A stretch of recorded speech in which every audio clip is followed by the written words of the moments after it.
Party office ছিল না, আর এটা কোনো পার্টি অফিসের জায়গাও নয়।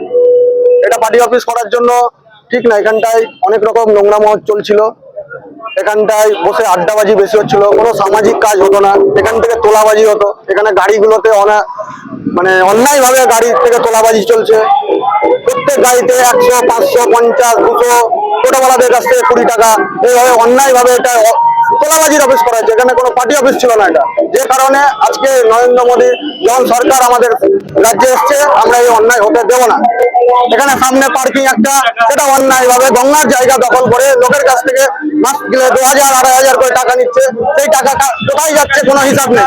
তার জন্য সেই পার্কিং এরপর থেকে ফ্রিতে দেওয়া হবে, ফ্রিতে পার্কিং থাকবে, কোনো পয়সা তোলা হবে না।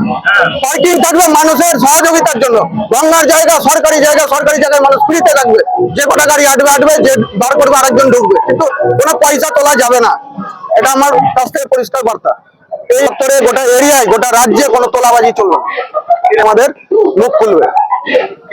প্রসেনজিৎ কর্মকার ট্রেড ইউনিয়নের, বিজেপি ট্রেড ইউনিয়নের জেলা কনভেনর এবং